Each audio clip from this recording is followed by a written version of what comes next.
മകൻ കാളിദാസിന്റെ വിവാഹത്തിനു പിന്നാലെ 60-ാം പിറന്നാൾ ആഘോഷിച്ച നടൻ ജയറാം ഒരിക്കൽ കൂടി താലി കെട്ടുന്നു. ഗുരുവായൂരിൽ വെച്ചാകും ചടങ്ങുകൾ നടക്കുക. ജയറാം വീണ്ടും മിന്നുകിട്ടുന്നത് മറ്റാരെയുമല്ല, നടി പാർവതിയെ തന്നെ. 60-ാം പിറന്നാൾ ആഘോഷിക്കുന്നതിനിടെയാണ് ജയറാം ഈ മോഹം പങ്കുവച്ചത്. 60 വയസ്സാകുന്ന സമയത്ത് ഞങ്ങളുടെ കൾച്ചറിൽ ഒരു താലി കെട്ടണം എന്നുണ്ട്. 70-80 വയസ്സുകളിലും താലി കെട്ടണം. എന്റെ സഹോദരിയാണ് അത് ഉണ്ടാക്കി തരേണ്ടത്. താലിയൊക്കെ റെഡിയാക്കി വെച്ചിട്ടുണ്ട്. ഗുരുവായൂർ അമ്പലത്തിൽ വെച്ച് തന്നെ കെട്ടാമെന്നാണ്. ഒന്നും നമ്മുടെ കയ്യിലല്ല, ദൈവത്തിന്റെ കൈകളിലാണല്ലോ.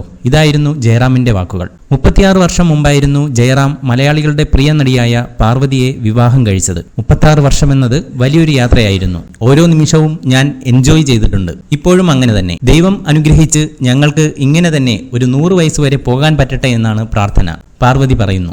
ഇക്കഴിഞ്ഞ ദിവസമാണ് ജയറാമിന്റെ മകൻ കാളിദാസിന്റെ വിവാഹം ഗുരുവായൂർ ക്ഷേത്രത്തിൽ വെച്ച് നടന്നത്. ഇനി ജയറാമിന്റെയും പാർവതിയുടെയും മിന്നുകെട്ട് ചടങ്ങ് എന്നാകുമെന്ന ആകാംക്ഷയിലാണ് ആരാധകർ.